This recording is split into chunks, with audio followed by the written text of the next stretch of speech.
Welcome to That's Canon, the podcast talking about the canon film series and other similar movies. This is a very special episode where we're going to talk about Halloween Ends, and I'm Phil. And I'm Michael Myers.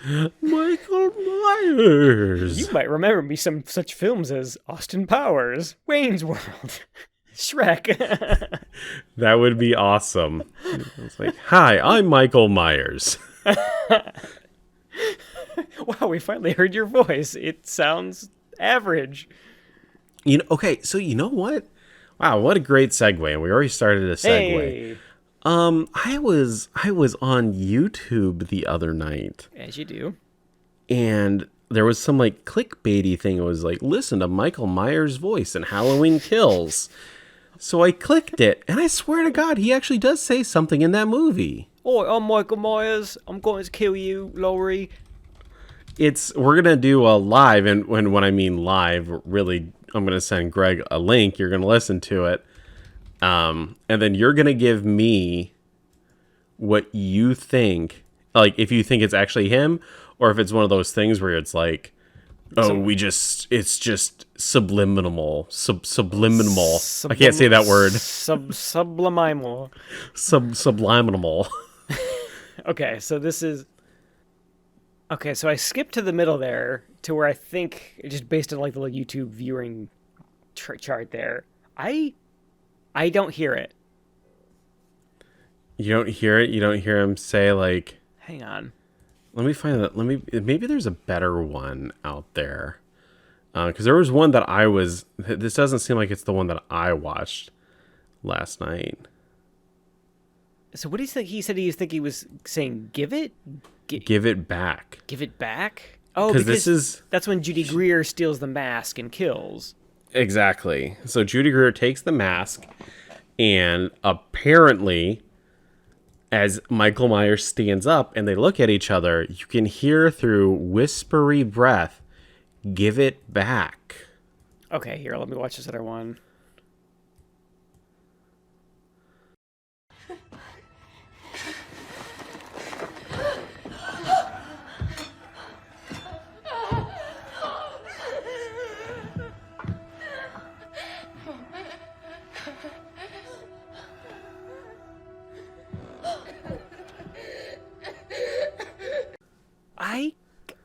Okay, so I watched that, and I like this one better because they put in like a little subtitle where it was supposed to be.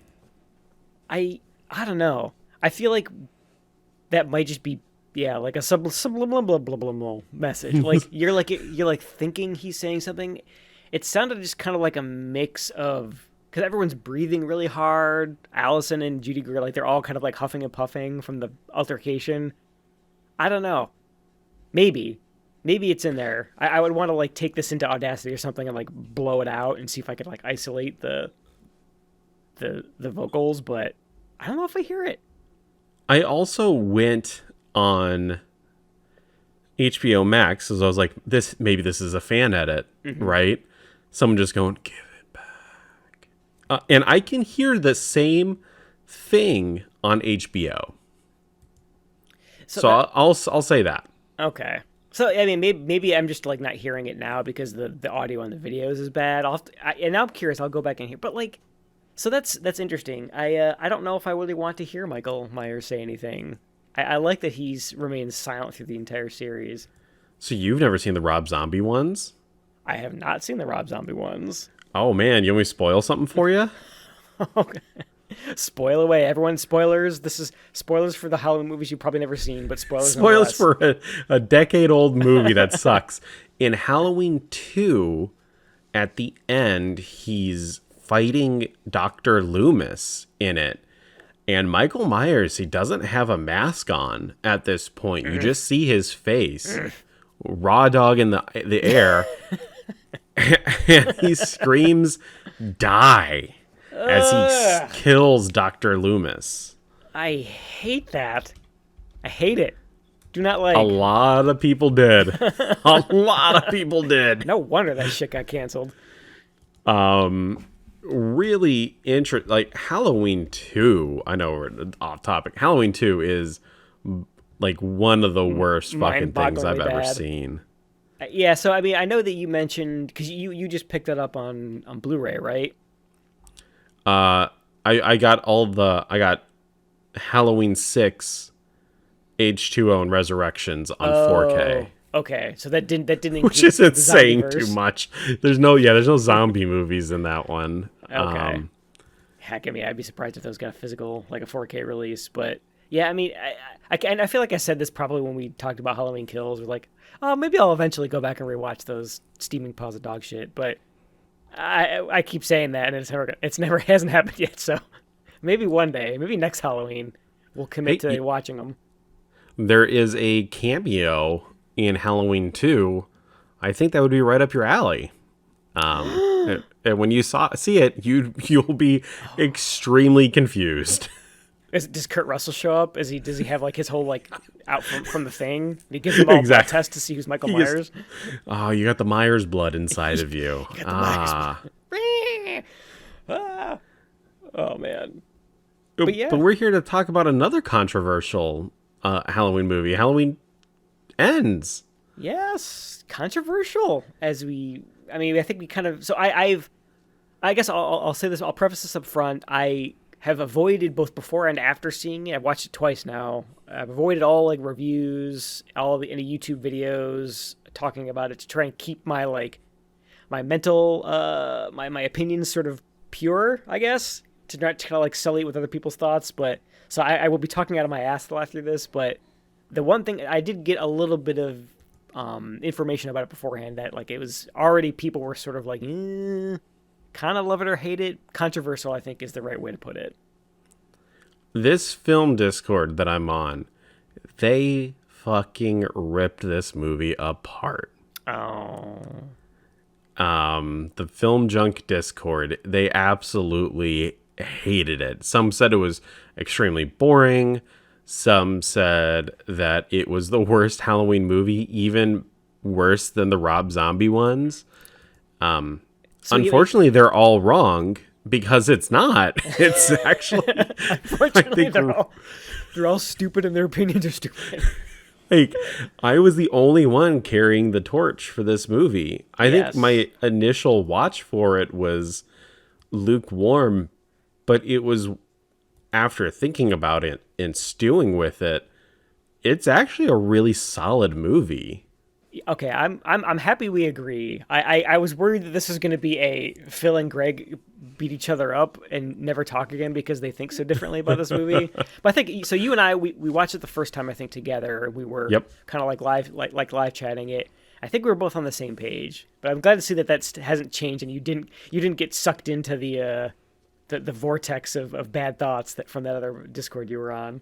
No, definitely not. And I think maybe because I've rewatched some of the quote unquote really bad ones, right? Halloween 6, H2O is good, and Resurrections is awful. But when people were comparing Halloween Ends to those movies, I was kind of excited. I was like, oh my God, if this is truly like a trash pile, this is going to be amazing. Because I want to see a modern day Michael Myers film that is a trash pile. And as I'm watching it, it certainly wasn't the movie I thought I was going to get. No. And that's why I was so confused when we were chatting about it. I was like, what the fuck kind of movie is this? Yeah. Like I think you said, like I don't hate it, but it also wasn't what I was expecting, like you said. Which I think Yeah. I would wager, and I wrote this in my notes too. Is like I think that's probably why a lot of people didn't like it. Is that it's I don't think it may not stand as well on its own as compared to the other movies, but B, I think people were going in expecting sort of more of the same, I guess, just like a conventional slasher movie that they could kind of walk in and enjoy, and not really think about it as part of a whole, which is the whole like 2018, 2021, like the trilogy, which I think is where it really shines as the third part in a trilogy. I don't think that's what people were expecting. Which isn't it kind of shitty? Anytime one of these movies comes out, it's always, oh yeah, it was good, but I wish they did something different, right? Halloween 2018 comes out, and they're like, this was really good. I hope the next one's different. Yeah, and And and then it's different, and people shit on it. Yeah, and then Halloween Kills was slightly different, but then Halloween, and everyone's like, okay, we need to change up the formula. And then Halloween Ends comes out, and it's totally different, and everyone's like, where the fuck? Why isn't he stabbing people? Where's the white-faced killer? God, you want to see them kill the guys. Exactly. There's a lot of talking. I don't want to hear the talking.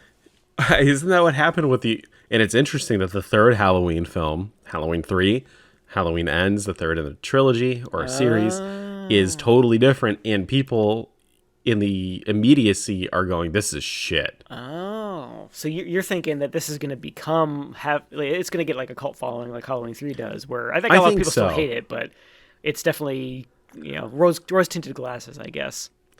I don't agree with Jamie Lee Curtis when she goes like, when people think back at Halloween Ends, they're going to be like, this is the best one ever. Just go back to Shilling Activia, but you're not wrong in that. I think people will look back on it more fondly eventually, but definitely not right now. Yeah, no, I think this is going to take some more. Honestly, like you said, like I was the same way where we watch it on last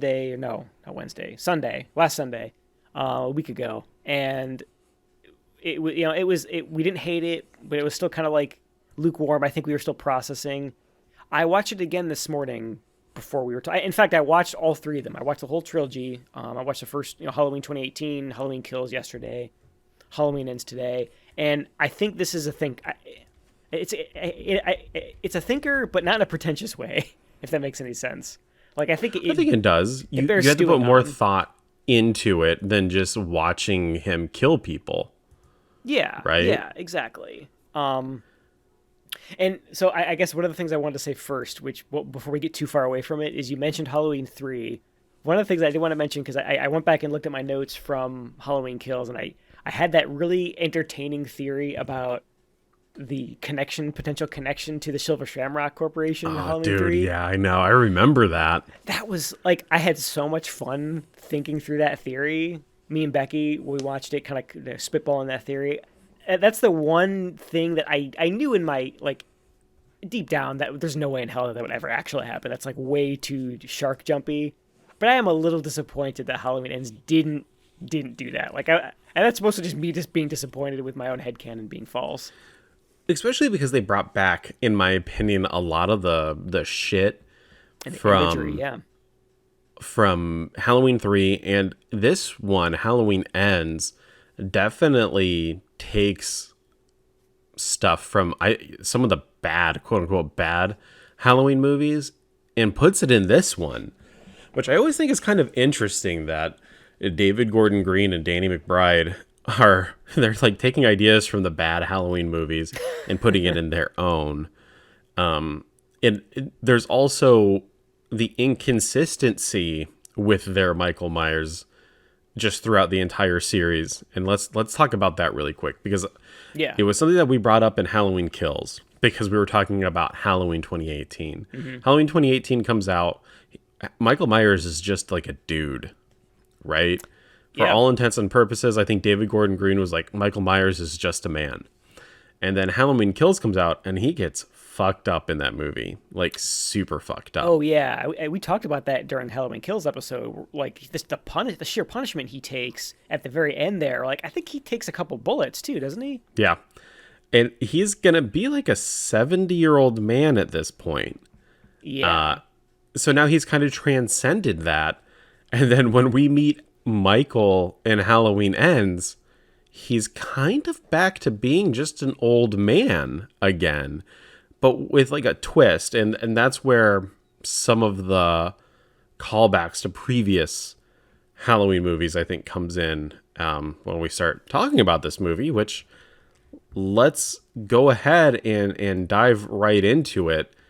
Halloween Ends, I didn't get the connection to Halloween 3 in the opening credits, because like the opening credits starts and it's these bright blue words, and I remember telling you, like, this looks like fucking Wayne's World.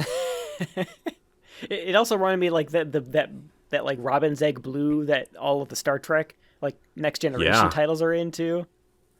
I guess this is what the intro credits to Halloween 3 are, though. It's the robin's blue. Oh. text, which, okay, interesting that there is a connection between Well played. this Well played. and that, which again, like, can, pull into your theory of Halloween 3 really being the ultimate. Phil, I finally laid that theory to rest. You're going to reopen those wounds of my disappointment of that not being true. I know. The movie opens in 2019, so this is 1 year after Halloween Kills. Right.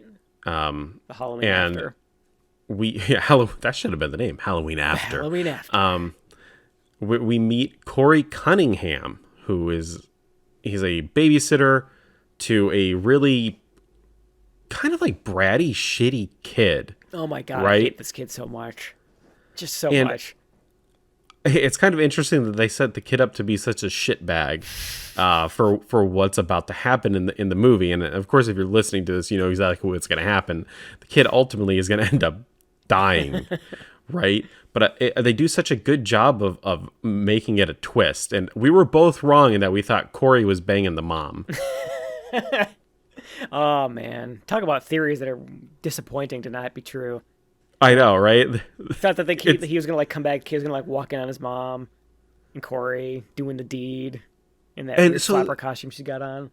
And there was like a couple things like kind of like that, right? Like I think when we were talking about the movie, it was, oh my God, is the kid gonna kill Corey? And is it, that was like one of the things, like maybe the kid sees the, Corey and the mom having sex and the kid goes crazy and kills them, or there's going to be like a Michael Myers type connection to it. Yes. I think you and I spent a lot of this movie on the first viewing just trying to like come up, because we both had an idea going in that like, okay, old Michael Myers is going to die. We need to have a rebirth of a new Michael Myers, and something like that's going to happen. So I think we spent a lot of the movie trying to figure out where that was going to be. And I think, yeah, right up front, we were thinking, okay, this kid, he's going to kill his babysitter. Cycle begins. He's the new Michael Myers. Something like that. Exactly. Corey goes to the kitchen to get a snack, some chocolate milk and some cake while the kid is watching The Thing. And he's going to put the kid to sleep, and then spooky things start happening around the house. He's going to put the kid to sleep. I just imagine like he's like a vet. Exactly. He euthanizes them. Your son is a little shit. He's got a criminal case of little shitism. Hey man, he does. There's like a lamp knocked over. There's like spookiness. The front door is opened. And when Corey comes back to the kitchen, the knife that he was cutting the cake has mysteriously disappeared as the scamperings of little feet go upstairs. And it kind of just builds to that whole thing of, fucking Corey is going to die. Yeah. Is this little kid going to like slice and dice our babysitter? Which, let's just take a pause right here. This kid is apparently terrified of Halloween. The mom even says it. She's like, he pisses the bed. He's afraid of everything. He doesn't want to go trick-or-treating. And then the first moment that this kid has with Corey, he's terrorizing him? Yeah, it seems a little strange, doesn't it? Like It does. And this is a very elaborate prank. It's not just like him hiding behind the couch and like jumping out and saying boo. He's like, he steals a knife and leaves it on the stairs, and as we see, locks him in the attic. Yes, he locks him in the attic, and the kid is kind of egging him on, like, hey, Michael Myers is going to kill you, because at this point, Michael Myers has disappeared. No one knows where he's at, right? Right. So, yeah, he could be in this fucking attic. Who knows? Corey is getting freaked, which I can't really blame him. Attics are kind of creepy. Right? Yeah, and we should mention too that this, I'm confirm if I'm wrong, but like I'm pretty sure this is the house that Laurie's other friend was babysitting in the first Halloween, right? It definitely evokes that because like the front has the pillars and everything else. Yeah, there's like a lot. It definitely makes me think of that house. It evokes that imagery of it. Yeah, I wish I had gone back to look before we started recording because I want to confirm that, but it definitely has that feel. So again, going back to your point, like he could be in this house. Like if you recognize the house, it could be a familiar like stomping ground that he would gravitate back to. How great would it be if they like recreated scenes from it? Corey gets like butter on his pants and he goes out there in his underwear and he gets like and he's stuck in the window. He's like, help me, Lindsay. Who the hell's Lindsay? Exactly, stab. Stab in the dick. Corey gets the door open by kicking it. Unfortunately, this dumbass kid was standing right in front of it. He gets bonked in the head, and he does like a double axle over the the stairs and falls to his death. Just he gets cracked right open like a fucking egg. Oh yeah, like the sound and like the like gets sort of out of focus when he hits the floor, but you like see his back like arch up, like on impact with the wood floor. It's really well executed, but gruesome. And as the parents enter just as they see the kid die, and they look up, and Corey's there holding the knife and looking scared, and the mom's like, "What did you do?" What did you Halloween do? ends. Credits. And And then they have a really great intro where like pumpkins are opening up inside of pumpkins inside of pumpkins inside of pumpkins, right? Yeah, I want to take a pause there and just appreciate like across this all three of these movies, I love what they do with the pumpkins in the opening credits. I actually so when I watched the other ones, I wrote it down. The Halloween 2018 was a pumpkin that had been rotted, and it's basically like a puddle of muck, and it sort of like plays in reverse where it sort of like reassembles from the rotting pumpkin. You kind of see it disintegrate in reverse and come back to life. Yep. Which the regeneration of the Halloween franchise. Exactly. It fits the theme of that one. And then Halloween Kills, it's one pumpkin that starts to catch on fire, followed by like, dozens of pumpkins behind it, all in various stages of kind of like burning, basically. It's like, okay, that fits. There's like an angry mob in that one. There's like the seething anger in general. It fits the theme.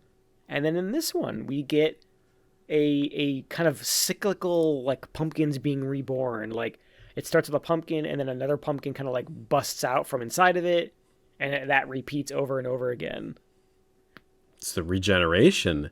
See, we're not smooth brains. We know movies. We know movies and themes and things. They cut, and it's Halloween 1970, and immediately you're just taken aback to a quick recap of everything that has happened within the Halloween franchise. And there's like all these really great moments. You got the dad from Halloween saying, "I got peanut butter on my penis."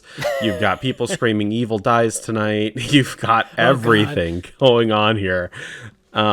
Yeah, this actually reminds me of some of the Friday the 13th movies where, like, it feels like every movie they would recap all the Friday the 13th but came before it. And it's like, I mean, I guess at the time when there was like a year in between some of these things, like you kind of need to do that. But for weirdos like us who are binging all these movies like one after the other, it gets really annoying. Like, oh my God, I just watched this. Especially with the Friday the 13th ones, as you said. Oh, yeah. They exponentially get longer, like the recap. So it's like the first 7 minutes of part 4 is a fucking recap of the first three, but I just watched those. I don't need it. Exactly. But I guess as far as like horror franchise recaps go, this wasn't quite so bad because there was at least like, it wasn't just a straight clip show. It was at least like Laurie of modern day kind of recounting, and it turns out she's writing a book, so she's kind of thinking back through the traumas of Halloween's past.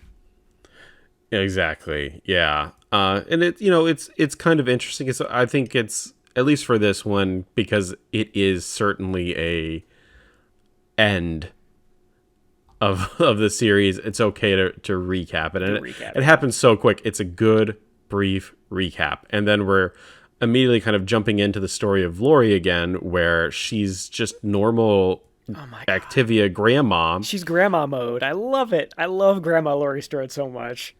And she's writing a book about fear and how it consumes people, and how the urban legend of Michael Myers now is kind of living on. And we've transferred our hate from Michael Myers to Corey Cunningham because people need someone to blame. There's all this hate and anger that has built up inside of Haddonfield, and the finger has to be pointed at someone. Yeah, right? Because I think we don't get it kind of directly, but we sort of slowly start to learn as we get back out of the credits. We learn that Corey, it was like some investigation, and they basically let him off. Like they realized it was an accident, but it kind of didn't really make a difference to people in Haddonfield because he was still kind of a kid killer in everyone's eyes, especially the parents, obviously. But so yeah, he kind of, like you said, he kind of becomes the new town boogeyman, since sort of, which is as odd to me a little bit, because it's not like they knew Michael Myers was gone at this point. Like, he still kind of disappeared. They didn't know where he was. I guess he just kind of faded from memory, and that's when they needed the new hotness to come around and start hating on. Exactly. Which is kind of insane that Michael Myers just kind of disappeared at the end of Halloween Kills. Super weird that they weren't able to find him, but that's how it was written. And so That's the way the cookie crumbles.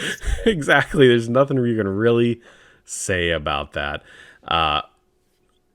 Allison is living with Laurie. They're bonding with each other and kind of learning to grieve with each other. I think the movie does a really poor job of talking about Judy Greer's character and the loss of her, especially for the Allison character. Laurie talks about it throughout the film of like, yeah, I lost my daughter, blah, blah, blah. But it doesn't really seem that they give a lot of insight into how Allison is feeling in regards to losing her mom. I did think about that, because we get some shots like of, I guess it was like childhood crafts that she had made, that Karen had made when she was like a little girl. Like, we get little shots of that, but like you said, we don't really hear them talk about it all that much. If I had to, I wouldn't be surprised if there was some more of that on the cutting room floor, just to sort of like keep the pace up, because they do a lot of reminiscing and sort of, thinking and talking about old wounds throughout the whole movie, that it might feel like it was too much to do that on top of everything else. So, 100%, yeah. But as Laurie is typing, the smoke detectors come off, and here comes the quote of the week. Yes. So I told you, Phil, I love grandma mode Laurie Strode. It's so charming. I noticed that she was wearing her same outfit that she wore in the first Halloween, that like kind of like a nerdy floral print skirt. But anyway, she's in grandma mode, and of course the smoke alarm goes off because she's trying to bake a pie, which is the weirdest thing to think about for this Laurie Strode, who was like such a badass in the first two movies. And she says, as she's like running down the stairs to get to the oven, she lets loose this string of expletives. She's like, and the best part is she says, "Oh fuck, it's my pie! Oh shit!" And we'll play that here. Allison! Darn it! Honey, I'm so sorry. What is it? Oh, fuck. It's my pie. I put a pie in the oven. Oh, shit! Oh, I must have forgotten to set the timer. Damn it! Darn it! No. Oh, I can get a pie from the store. No! I wanted to bake you a pumpkin pie. It's a Halloween tradition. Yes. Such a long distance we've come. I know. For Laurie's character. Like you get a little bit of that kind of like hard edge, that kind of rough edged Laurie in that, that kind of like string of profanity when her pie was on fire. She's like, "Oh fuck, shit, damn it." Not only is it on fire, but if you look at it, there's like embers ash inside of it. Like, that thing is fucking charbroiled. It is long gone. I love it. Very, very interesting. Allison's going to go to her shift at the Haddonfield Memorial Hospital, which we saw in Halloween Kills, and if you remember, Halloween 2 from the 80s. But we cut to Corey Cunningham. And I think this was Richie at the Cunningham. point where I was kind of like, what the fuck are we doing? I think I even remember texting you that when we were watching it. I was like, why the fuck should we care about this guy? Right? Right, yeah. And which is interesting, because on later thought, like, I think we both were like, wait, what the hell? Like, how is he out and around? Like, it didn't click immediately that they would have let him off and he wouldn't be in jail. But I feel like exactly. I feel like that was important, because we start the movie kind of feeling like everyone else. We kind of hate him, and I think that was intentional on the filmmaker's part, so that we could kind of like change our opinion of him as we go through the movie. Yes, there is a very important moment as Corey is riding his bike to his job. It is at the 16-minute 8-second mark. Something that I saw in our initial watch of this. it says love lives today, which is evil dies tonight in reverse, right? A little bit down the street is a Banksy-esque graffiti tag of Michael Myers. Oh. Okay, but before the words love lives today, Greg, I fuck you not, it says cave. Which Michael Myers is kind of living in a cave in this movie. Living in a cave. Interesting. I didn't notice that. I was looking for little details like that, but I totally missed that. I remember seeing the love lives today thing, and I went back to look at it, and just looking at everything in that, moment. I saw the Michael Myers thing. I was like, cave. He kind of does live in a cave in this movie. He's in his little sewer troll hole, which is cave-ish. Yeah, the Bat Yeah. Cave. The Bat Cave, the Michael Myers cave. The Myers Cave, yeah. It's interesting, actually, that you mentioned it. That love lives today that shows up in Halloween Kills. Also, there's like a little there's a little like March of Dimes like donation boxes you'd see at restaurants and things. Yeah. There was a little box like that, a donation box at the bar in Halloween Kills, and when Anthony Michael Hall steals the baseball bat from behind the bar, he shoves a bunch of money. Old Huckleberry.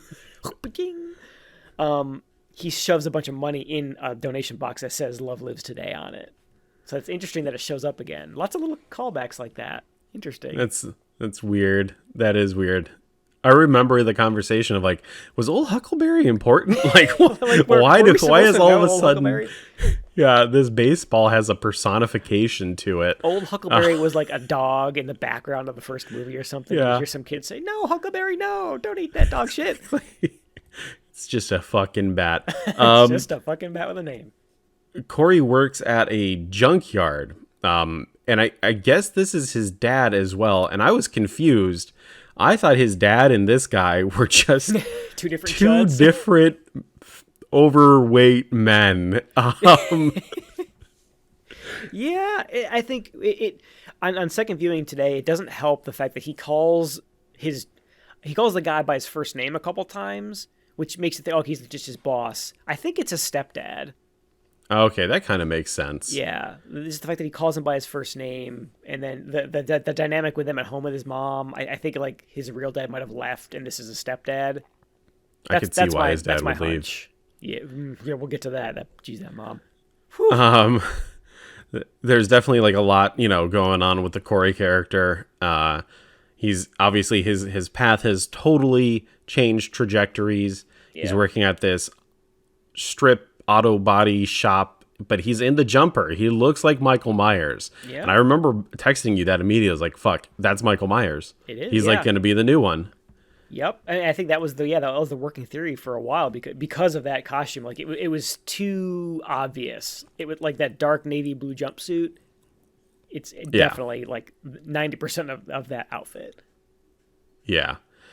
He has a father-son moment where the dad gives him a motorcycle, and he's like, okay, cool. And then we cut to Allison, who's driving some old piece of shit Ford car, and she gets pulled over by the cops, the rape cops.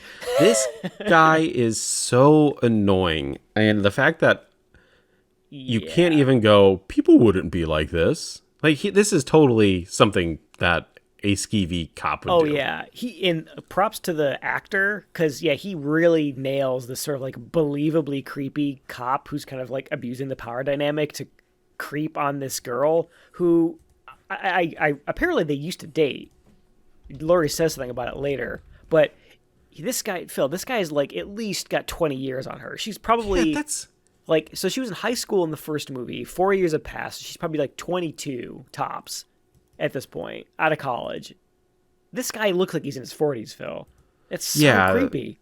That does not... I must have missed that piece of dialogue. That makes it even... I missed it, too. Worse that they dated at one point. Yeah, like, he must have been creeping on her when she was in college, I guess.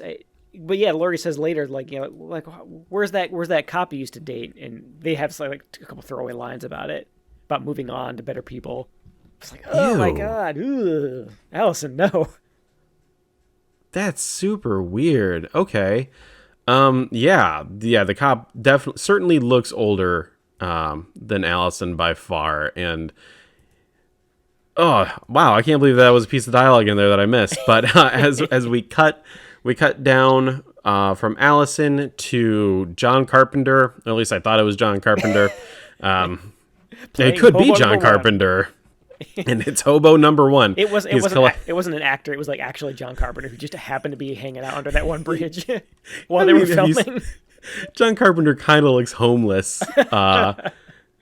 And then we as we cut from him, we zoom into a tunnel under the overpass, and you're kind of like, okay, Michael Myers is in there. He's hanging on there. It's like one of those like big concrete sewer pipes, like the ones that you as like a kid you would always want to go crawl into to check out because there could be cool stuff down there. But apparently in this one there's Michael Myers, so don't go. Which is kind of weird because in Halloween 5, that's where they find Michael Myers. Really? In a tube tunnel thing under like an overpass. Down by the bridge. A hobo, I'm not making this up, a hobo is tending to Michael Myers' wounds and feeding him and getting him back to health. It's a blind hobo. It's very important that he's blind. Otherwise, they'd know that he's Michael Myers. But this hobo, that's interesting because I was already kind of thinking that this hobo had kind of like a Renfield quality to him, like from Dracula, where he's kind of like a skeevy, like Weasley character who's just kind of a hanger-on to the main bad guy. That fits even better now if it was kind of a callback to one of the other movies.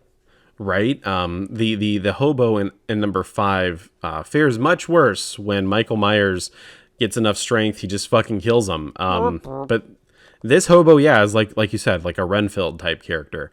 I wish you got to see more of that dynamic, but we follow the hobo to a gas station where Corey Cunningham is getting more chocolate milk. Chocolate milk. Okay, I'm glad I'm not the only one who noticed that. He loves some chocolate milk. Actually, I think this was not chocolate milk. I think this was kind of like a Yoo-Hoo knockoff. It had that kind of like watery look that Yoo-Hoo has. It was called Chocolate Soldier. Was it really? Yes. Chocolate Soldier. Okay, so do you think that there's a message here to be said about how Corey is drinking? I think so, yes. But we're too smooth-brained to figure this out. I think I figured it out. It took a second viewing, but I think I figured it out because earlier on when he's in the house with babysitting the little shithead kid, he actually pulls a beer out of the fridge, like second guesses it, and then goes for the chocolate milk. And then in this case, he's like eyeballing beers in the fridge in the convenience store and then picks a chocolate milk. And then later, jumping ahead a little bit, when he's out with Allison and he gets a drink, he starts drinking again. And like that's kind of like a turning point. Do you think chocolate or milk is kind of always like the whole like wholesome thing, right? Yeah. But chocolate milk is obviously the metal version of milk. Oh man, remember strawberry milk? Did you ever have strawberry milk as a kid? I do remember strawberry milk. Ooh, that's the good stuff. So do you think that this is kind of Corey being rebellious, but still on the safe side of things? He's like, it's still milk, which is wholesome, but it's chocolate and it's kind of bad. Take that, Mom. I'm going to get the chocolate milk. It's whole milk, not skim. Yeah, Suck on that, exactly. authority figures. It's just kind of interesting. It's a little character quirk that I like. The little things like that you notice on multiple viewings, which again, I've said this a million times, but these are the kind of things that why I encourage everyone to rewatch movies that they've seen before. Oh, definitely. Especially, I think like David Gordon Green, he in these Halloween films does a really great job of having, I guess, like people moments, and some people might think they're kind of annoying, boring, because there's no stabbing happening. Exactly. Like, oh, why isn't this guy dying, or why isn't this happening? It's kind of like, I'd rather hear a character say something kind of weird or different, and then give him like a little bit of character, as opposed to just being dead person number one. Yeah, just being kind of like a red shirt, basically, just kind of being there to get killed. Yeah, like exactly. little character moments, little details like that. Yeah, definitely. You can. If you can say one good thing about all these movies is that they have a very good attention to detail, and they were lovingly crafted in that way. So, Yes. The Riverdale gang pulls up, but since this is Haddonfield, it's more like the Haddonfield gang. These are like the worst chuds. They're like garbage pail people kids. Oh my god. Right? They're just the worst. And they're marching band kids. When did the marching band kids become the bullies, Phil? Exactly. Oh my god, that's right. They are. That's even worse. I thought he was getting beaten up by a fucking like football player, but he has a trumpet on his jacket. Yeah, Oh, the other kid, he's in the drum line. Man, generation times have changed, Phil, since we were in high school. out of the four of them, I think there's only one normal one. So we got the leader. Barb. He's kind of a dick. We got the frumpy Barb looking one. She's kind of the normalish one. She's not total douche. Yeah, we have Mullet. Molly kid. And then we have the one who's always dressed up more in their band uniform, but is a total dick as well. Yeah. And they come up to Corey and they're like, hey, buy us some beer. And Corey, obviously apprehensive. He knows that he's Probably on in probation. trouble. Yeah, exactly. Decides not to do it. And he gets teased about it. And the kids realize who it is. And they make fun of him for killing the kid. Corey's, I guess, like latent Michael Myers powers activate, and he shatters his Yoo-hoo drink in his hand. I have the power. Exactly. Shattering it and like getting a cut. The kids leave him alone. Laurie Strode has, from a distance, seen this entire interaction happen. Yeah. She comes up with a knife and she's like, do you want to do it? And they slash the kid's tires. Oh man! Like after we hear these douchey kids give this guy a hard time. Like it's interesting. Like we're already starting to sympathize with Corey, just because like we think he's kind of like, kind of scary at this point. We think he's going to turn to Michael Myers, but then seeing him getting like bullied up the wazoo by these douchey kids, like, man, when Laurie comes up and asks her like, hey, let's slash these kids' tires, that was so cathartic. I loved it. It was. And they do such a great job of immediately making you like Corey. Yeah. Here. I think because he is getting bullied by dweeby kids, right? And you feel kind of sad for him at this point. If not like liking him, like he still did a bad thing. It's kind of like he got a tough break, but you at least sympathize with him a little more. Exactly.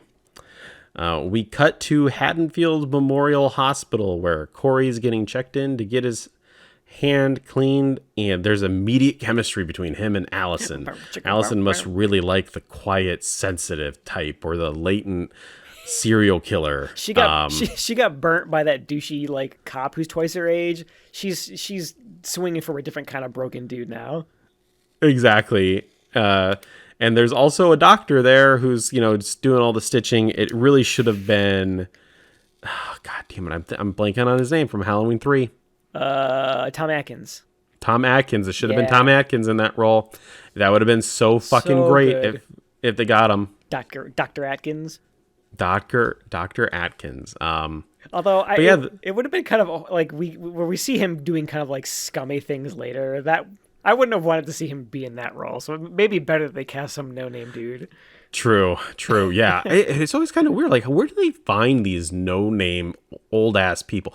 Is that going to be us one day? Or am I eventually going to be able to get into a movie? They're like, we just need a guy to be a fucking doctor. Old person. Old creep show doctor. Exactly. Like, I'll fucking do it. Allison's also a nurse, and she's pulling glass out of this wound. Is that something nurses do? Like, I don't know. I don't know when where the line responsibility of a nurse and a doctor ends and begins. I feel like it's probably like a routine enough sort of like ER thing. Like it's like, kids and people. I mean, glass lacerations is probably pretty common. I bet that's something that nurses would learn to do, and it's routine enough that they would do that. Yeah, and I'm not shitting on nurses. If we have any nurses listening, I'm not shitting on you. Just want to make sure you're not going to get sued. Not. Heck, I mean, she's doing all the work. Like that doctor, he like looked at the hand. He's like, "Yep, okay, get the glass out, stitch it up, give him a shot, attempt the shot," and then he like just bolts. Yeah, Nurse that's is doing all pulling the the clock work. for that doctor. You know what's happening. I'm gonna give this other girl promotion. Exactly. Allison complains that her car is a piece of shit, and it makes a audible rattle. Wink, wink, nudge, nudge. Allison's car makes a distinct sound. Do you think you And can fix my tailpipe? Exactly. Corey takes a look at it, and he's like, yeah, just bring it by the shop. You know, I can go ahead and get this fixed for you. I can't do it right now. Obviously, my hand is all fucked up. He said with his eyes. Exactly. We cut back to the Lori homestead, where Allison is getting her tarot read by Lindsay Wallace from the first one. She's back. What I fucking absolutely hated about the build up to this movie was Jamie Lee Curtis going, we got Lindsay back. We got her back again from Halloween Kills. People loved her so much in Halloween Kills that we brought her back for Halloween Ends. And this is pretty much it, people. This is like her one fucking scene in the entire film. Yeah, it's like this one in a bar scene later, maybe, and it's all of like Where a she minute doesn't even total. talk. She doesn't even talk in the fucking bar scene, Greg. She's just fucking there. She's a bartender And now. Exactly. That's what's even more confusing. She's bartending at the bar where old Huckleberry lives. That bar was run by that old black guy. I don't get it. I don't fucking get it. I thought the same thing. I didn't get a good enough look to know for sure. I feel it's got to be a different bar because that guy didn't die, did he? I don't know, but maybe natural causes. Maybe he fucking killed himself, like Lori said. Maybe it's like the Portrait of Dorian Gray scenario where like when you break the old Huckleberry, he breaks. Yeah, who knows? Oh yeah, interesting. But I think she does talk in that scene. I think all she does is she introduces Lori to the dad in the pool Even hall. more insulting. She has But nothing. that's it, yeah. But like She has nothing important to do. nothing. She introduces two side characters. What's interesting, you mentioned like, oh, like there's like this hype, like, oh, we got her back. Like, I mean, not to shit on her career and everything, but like, what else was she doing? Like, Dude, like she's some get. she's a real housewife. Yeah, like that's the only thing that I would otherwise recognize her from. Like, I'm sure she was happy to come back. Like, it wasn't like some big get of a big star. Exactly, but like I don't know what Real Housewives do. I mean, it's got to be important. She probably People were like- makes more from that show than this movie. Yeah, I bet you Jamie Lee Curtis was on an episode of Real Housewives after doing these movies with her. Isn't that kind of weird though that she's like a real housewife? Yeah, I guess I never really. I remember talking about that a little bit for Halloween Kills. That was like that kind of like her claim to fame was like she was in the Halloween movie, and then it's what a strange career trajectory from that movie to Real Housewives. And I'm not shitting on Real Housewives here, but aren't they? Maybe I am. Aren't they really just known for marrying Wealthy other rich people? Yeah, I don't know. I'm sure there's a lot of that's like played up and scripted and dramatized to make them seem like worse people than they are in real life. This is reality TV. What do you mean it's fake? Phil, I've got something. I hate to break this to you, but wrestling is fake too. No. No. She's Snip been goes up on fucking The Real Housewives of Beverly Hills since season 1. How many She's the seasons only is that? one. 12.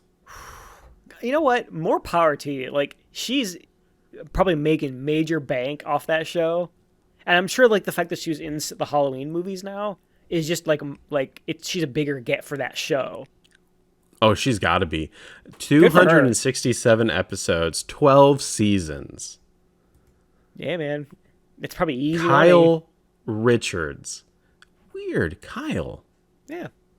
And you I know didn't what? know that was like a unisex name. And it's kind of a shame too because she's actually she's a good actress.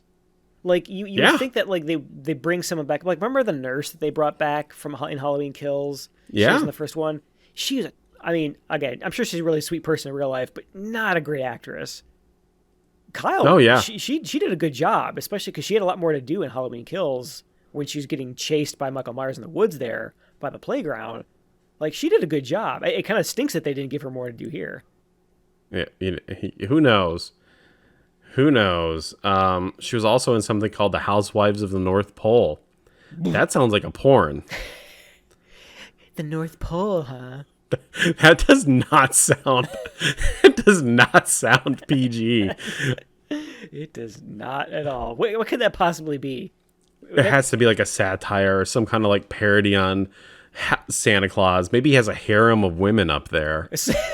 Mrs. Claus is all jealous from all like, the new Mrs. Clauses that he's got. Like, oh, that's interesting. Like Santa. She's like, I can still jingle your balls, baby. I can jingle your bells. Like, oh, that's interesting. Like all the Mrs. Clauses, they age normally, so he's got to have like a regular pipeline of new Mrs. Clauses. That's a horror movie. That's a horror movie where Santa Claus is like, I'll release you from this burden of Mrs. Claus, but you have to abduct for me. You gotta go kidnap your replacement. Exactly. Oh my god! And then when he like snaps his fingers and like releases the Mrs. Claus curse, the current Mrs. Claus like shrivels up like the guy in Indiana Jones. Yeah. And the other lady immediately turns into a sweet old lady. Oh, hello, dear. Hello, dear. No. Oh my god. That's the 100-year Mrs. Claus curse. That'd be awesome. Patented. Patent pending, copyright. Exactly. Asylum's gonna steal our idea here. We're gonna sue the fuck out of them. So Allison pulls the death card. Now, my wife does tarot, and she immediately was like, "Oh shit, that's bad," because it's like it. It's a transition thing, though, right? It's not like bad necessarily, just change, like a big change. I think it depends on how. And again, I'm not a tarot expert. I think it depends experts. on how you like pull the card. If it's upside down, it means something, and if it's right side up, it means something. Oh, interesting. I didn't realize the orientation. Hey, Jackie! Hey, what does that death card mean in Halloween? We got some on-the-fly tarot expertise. It's not necessarily bad. It means the end of something and beginning of something new. Okay. Means big change is coming. Big change. Big change, yeah. Got it. All right. Color commentary from Jackie, the Round of applause, folks. Yay! resident tarot expert. So yeah, I guess it's not spooky, but you know what is spooky? The next scene where we see Corey and his family eating spaghetti like fucking monsters, and they're drinking milk with their spaghetti. And one of the cups, Greg, is fucking covered with marinara, and there's still milk inside of it. That means that motherfucker is drinking milk with marinara. He's got like a mouthful of spaghetti sauce, and then he's like backwashing spaghetti sauce into the milk.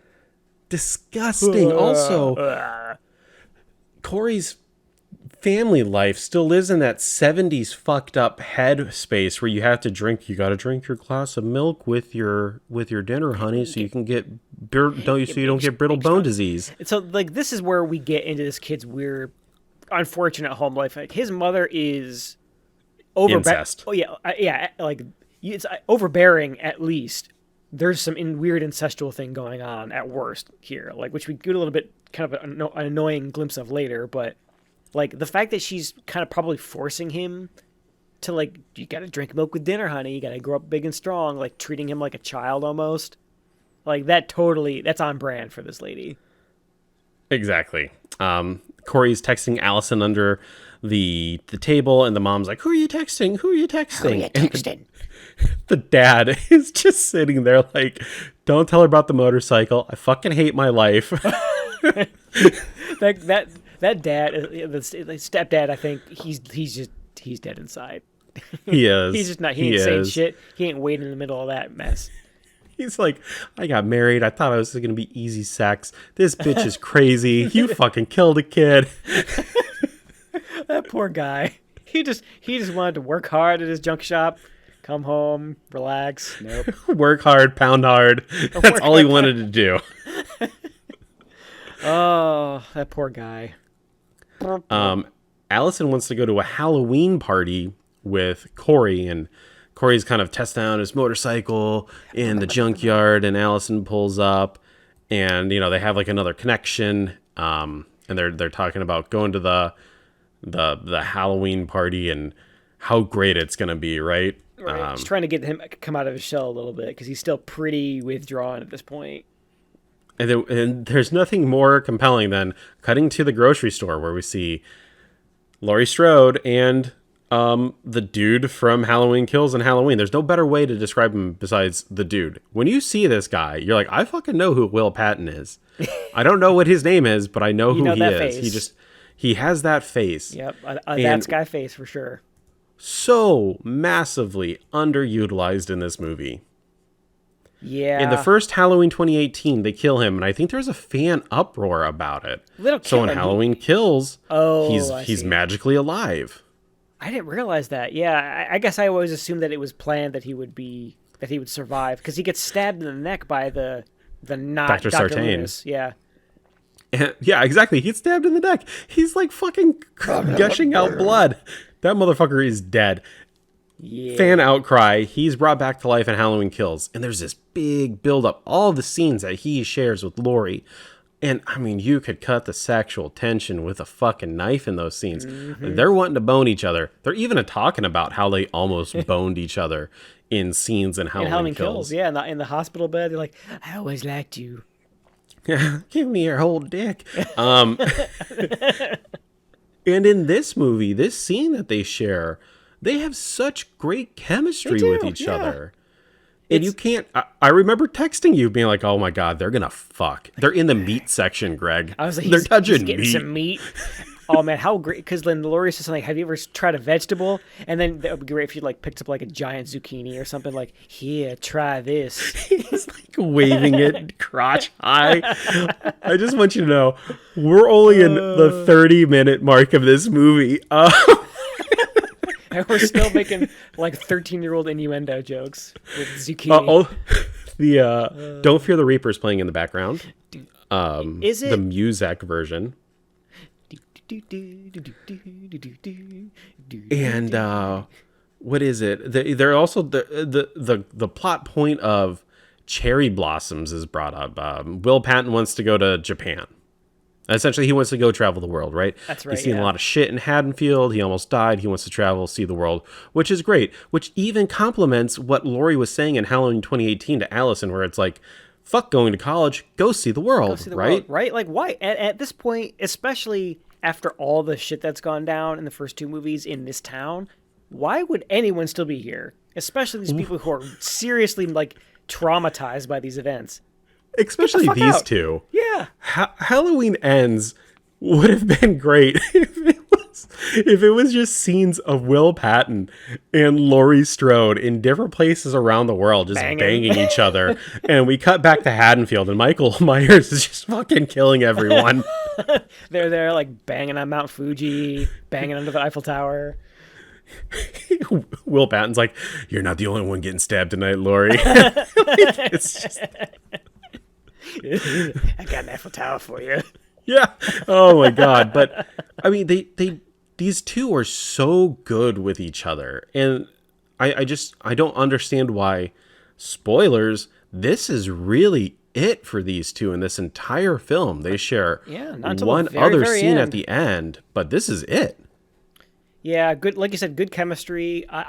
This is another thing that like maybe was edited down in the writing process, or even like maybe they shot some more scenes later on to like sort of like indicate that they're kind of like gonna start a relationship or something. But no, we get blue balls there. Exactly. Laurie does bring up Corey Cunningham to Will. Will agrees. He's a good guy. Tough break. Yep. They both like looking at each other's faces. Even the cashier is kind of looking at them too, like, man, you guys are gonna fuck. She's like, get a room. Exactly. As Laurie leaves the hospital, you get like a oh shit moment. Yes. As the woman who got stabbed with the fluorescent light bulb is alive. She is. And Phil, did you know, not only does she show up in these two movies, did you know she's in Halloween 2018 also? Really? She is. She is. There's a very brief scene where early on in that movie, the two podcasting assholes visit a cemetery to go to Judith Meyer's grave. Oh my God. The lady with them is the lady from Halloween Kills who gets that fluorescent tube. She works at the cemetery. And there's a connective tissue there in Halloween Kills where before we see her and her husband get killed, we get that establishing shot of their house, and there's a hearse out front. Damn, that's good. right? I was That's good. good. Like that was the first big inkling that I had that like they planned a lot more of this as a trilogy with different beats and connective tissue between the movies than I was thinking originally. Like I thought originally that Halloween 2018 did well, and then they made the sequels. I think they planned it out better than we give them credit for. That's good.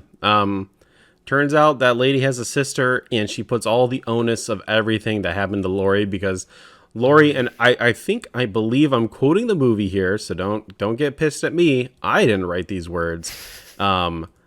Lori messed with she tempted and provoked a man to do all the killings, and that she should have just left him alone, right? Like they are saying that Lori knew that Michael Myers was mentally unwell, right? Even in like the 70s, and that she provoked and tempted him to do these things, which that's like victim blaming right there. I didn't kind of put those dots together, but like that, yeah, very victim blamey. I mean, I guess it's sort of like an understandable reaction to people who are in that position. Like they need someone to blame, like they like need for it to make sense somehow. And they like it's like blaming a wild animal for killing you. Like they're just Exactly. it's like that's like their instinct. So you need to like find like a logic to it. And of course they cling to Lori, who, I mean, kind of was secretly wanting to like confront him again. So they're not totally wrong, but yeah, it's like, yeah, you can't blame her. She didn't kill these people. Exactly. We eventually get to the Halloween party where Allison is dressed up as a sexy cat and Will is dressed up as a sexy scarecrow. He has like this Sexy very scarecrow. he has like this, it evokes a 70s aesthetic scarecrow mask. Very Almost retro looking, yeah. similar in vein to the mask that Michael Myers wore when he was a kid. Michael Myers wore a clown mask, red nose, top hat type thing. Corey kind of has a very similar look going on right now. Interesting. I didn't connect those dots either, but that's an interesting callback. Yeah. He bumps into an old guy who flashes, quote unquote, flashes him. That's the original Michael Myers from Halloween. What's his name? Nick Castle? Nick Castle. Yeah. That's pretty funny. That was kind of a weird scene. See anything And he you like? says, "See anything you like?" Like your dick, your old dick. Oh my god. And then we cut to Lindsay, who has like this sexy goth thing going on Behind the right bar, now. Behind the bar. Maybe this is a different bar. Maybe the old Huckleberry isn't here. New Huckleberry. New Huckleberry. This is new Huckleberry. New Huckleberry. It's a pretty good scene. Like, obviously, there is the transformative nature of what's going on, as you kind of said before, right? He finally doesn't drink milk. He drinks alcohol. It changes him. He becomes a little more loose. He becomes a little more wild. There's probably some symbology with the masks and how they're showing their true nature. Yeah. Something about the cat with Allison and the scarecrow with Corey. Yeah, I mean, just the fact that they've basically taken the masks off at this point. Like, because I think he takes his mask off to take a sip of the drink, and then it's pretty much off the rest of the scene. And I think there's one spot, like, after they're dancing, and he, like, goes to the pool table, like, kind of takes his sweater off, and, like, he, like, looks at the mask thinking, like, should I put it back on? People might recognize me. And he, like, there's clearly, like, a conscious choice to not put it back on. Yeah, he wants to be Corey having fun. Yeah. Right? He just wants to be a normal dude, which I think we can all get behind, right? Yeah. He's just wanting to have fun. Unfortunately for Corey, he has a very recognizable face, especially when he comes up to the mom of the son that he accidentally killed. And she has not changed her clothes in the years that has passed because she's still dressed up as a flapper from the 20s. Okay, so there's like two equally creepy things. Either A, she's just not taking that off. She's so overcome with grief that she's kept the same outfit on, which, ew, that probably smells like shit now. Or she wears the same Halloween costume every year in some kind of like morbid obsession with the day that her son got killed. Weird, Yeah. right? Both of them very weird. Something about it, that's for sure. And I think this is the last scene, maybe. Lindsay's probably in like the end scenes, but I think this is the last major scene that we see Lindsay in. Again, giant missed opportunity here. Yeah. But Allison chases Corey outside the bar, and essentially he's pretty much just like, I'm a fuck up. I killed that kid. You can't live with me because I'm Corey, right? Like everyone knows who I am and everyone knows what I've done. Yeah. Again, well, because like the lady, the mom gave him shit. It's like, how dare you come here to have fun? So he's basically doesn't like see a future. Like he's basically stuck in that trap, which makes me think again, like leave. Which thankfully they eventually get around to thinking themselves. But like, why would you ever have stayed in this town after that to begin with? I think it's a dual-edged sword, right? He has to stay there because he probably has some type of criminal record, and he probably has to explain to someone that I killed someone. Therefore, like, it would probably be a lot harder for him to find a job. He has to stay there because his dad or stepdad has given him a job. True, yeah. And it's probably one of the few places that he can actually do, unless he goes like fucking Alaska and pumps oil. I don't know. Ice road truckers. It's definitely one of those things where, like, how does someone pick up the shambles of their life from a situation like this if they don't have a support system, right? Yeah, they turn into Michael Myers. You've totally changed my mind at this point. I think you're right. It's like he has nowhere to go. Like he doesn't have the means or the support structure outside of this town. Like he's basically stuck here because he can't get a job. Yep. He's probably got no money. There probably is like a probation thing that's keeping him there, to some for some legal reasons or something. Yeah, it must be why. So yeah, he truly no. So yeah, he definitely feels super stuck then. As he's walking home, the Riverdale gang pull up on him, and they beat the shit out of him for slashing the tires. But Corey has like some really great points where he tells Archie, it's not the kid's name, but he might as well be Archie. He tells Archie, he's like, you're only aggressive towards people because your dad fucking hates you. Which we see earlier, right? Yeah, we see a scene in which Archie is getting yelled at by his dad and slapping him and shit. Right. So you definitely can feel that. They push Corey over the edge of a bridge, and only one of them, the ragamuffin looking woman, is like, maybe Barb. The ragamuffin. She's like, maybe we should go down there and like make sure that he's alive. But everyone else is like, we gotta fucking cheese it. Yeah, we might have killed that guy. He fell. That's my story. Yeah. And then John Carpenter shows up and drags. I swear to God, Let's go to Mars. when I saw it, it was like, this is fucking John Carpenter. He like drags Corey to the entrance of the troll hole, and then we see him getting dragged farther in to it, and it's like, oh shit, Pennywise. Michael Myers is gonna fucking eat him. Man, I think we were both thinking that there was some cannibalism in our future at this point in the movie, and I think we were both also, dare I say, a little disappointed that there was no cannibalism. Yes, I was disappointed that a character that I was growing to like, I was like, okay, he's going to be dispatched first, right? And then I was like, cool, he's going to get eaten. But it turns out that Corey and Michael Myers share some kind of like psychic connection with each other. This scene is crucial to the entire plot of Halloween Ends, because it kind of happens at the end of the film. So Corey's looking around in this sewer where, if you've noticed in the background for a lot of these scenes, there's a lot of like missing person posters up. Yeah. And I'm assuming that this is everyone's ultimate fate. This is like the murder sewer. The murder sewer. Coming soon. Rated R. Exactly. Copyright patent. Corey locks eyes with Michael Myers. Like, Michael grabs him, and they lock eyes, and then they kiss. There's either deep penetration. There's like a transference of power or emotion, understanding of Michael is like, you have the capability of being pure evil, just like me. The Force is strong with this one. Exactly.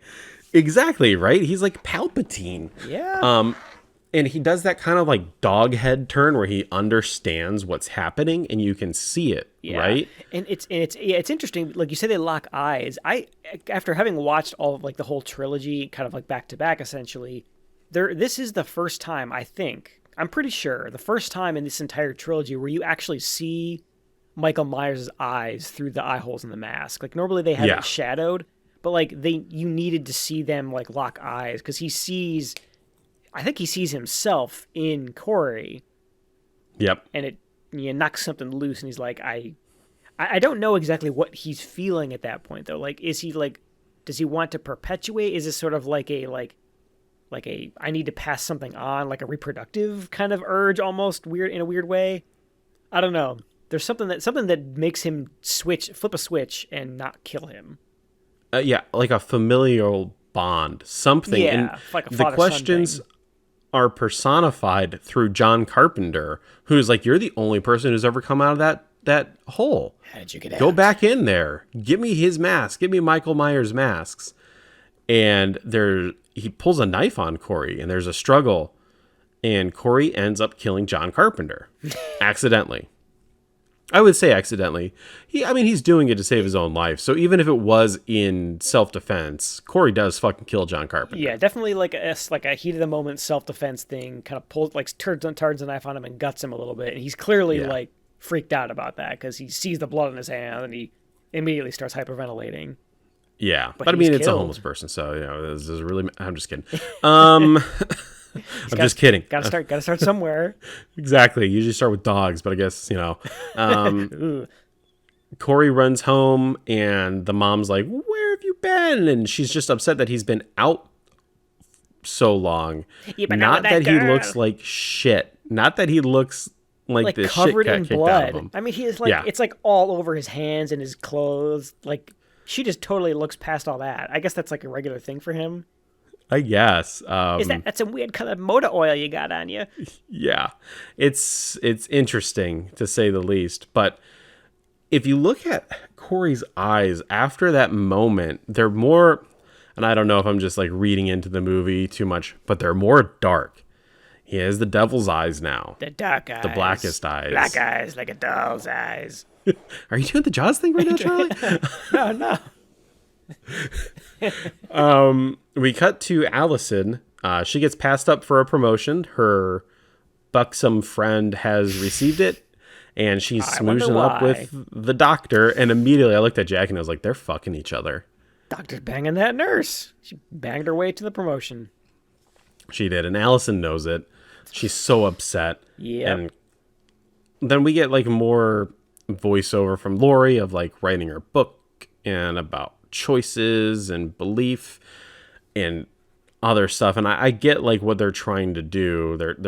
She's essentially writing the story of Corey right now. Yeah, I was gonna say right? she's like almost narrating his arc in a certain way through her writing, which is kind of a cool twist. Cool touch. Yes. Corey pulls up to Laurie's house and he does the Michael Myers stand where he's like behind a bush, but not so much to where he can't be seen. Yeah. And there's like a stare down between them. Doo-doo-doo.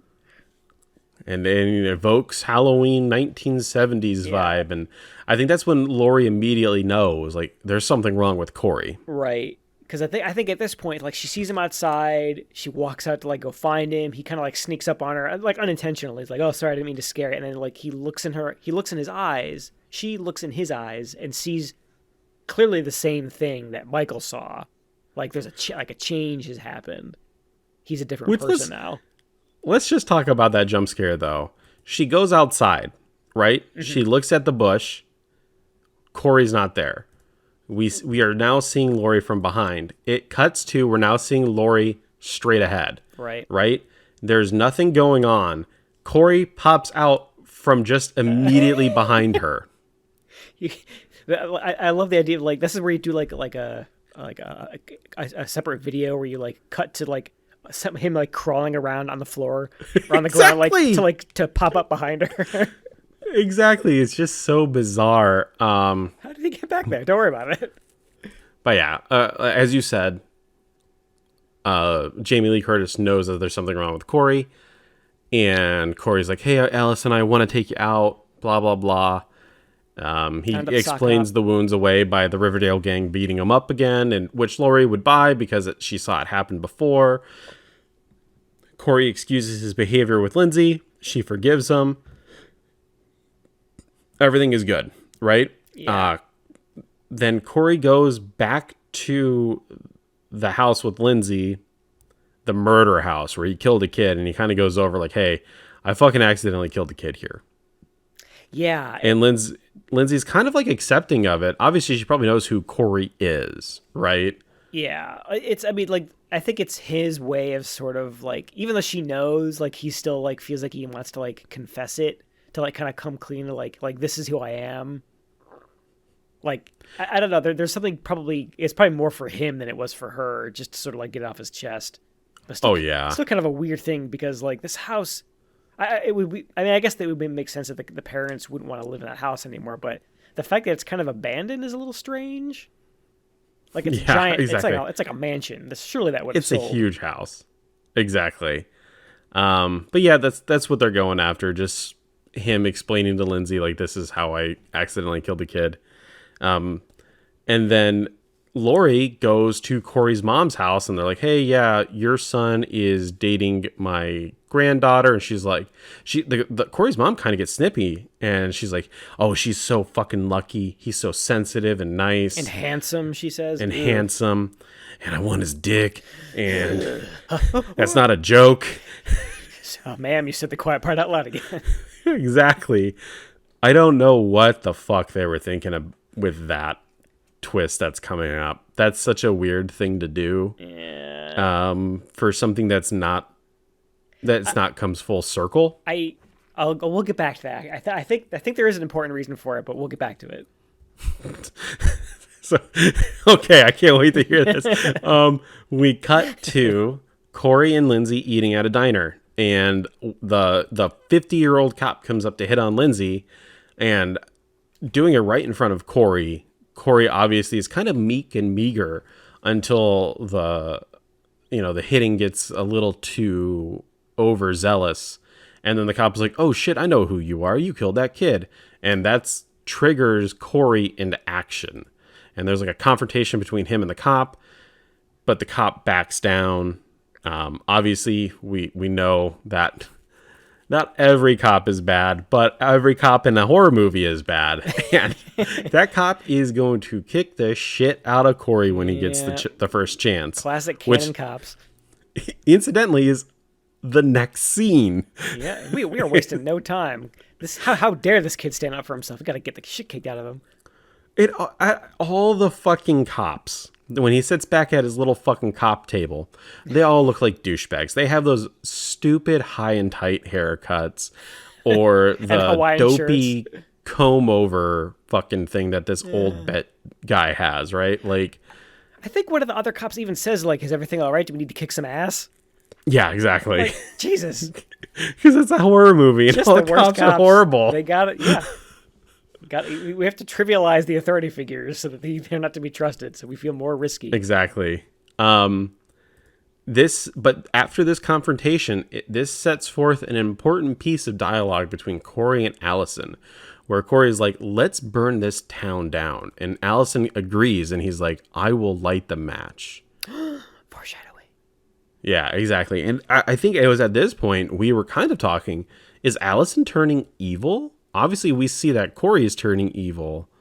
Is Allison turning evil? Yeah, I mean, you're right. Like, I had that same thought. And, like, thinking about it more, I think it was more like she's got this weird thing. Like, she's got her own, like, she's, like, stuck in a cycle of, like, abusive relationships or weird, like, broken, toxic people. Like, the cop was clearly weird and not right for her.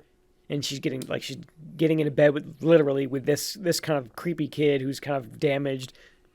I don't know if, like, I think she's more just attracted to the feeling of danger at this point. Unless that she's, like, actually, like, let's literally burn this place to the ground. Although she probably feels that way at this point because this town has done nothing for her except cause pain. Exactly. As Corey drives away on his motorcycle after dropping Lindsay or Allison off, we notice the cop is following him, and Corey knows it too.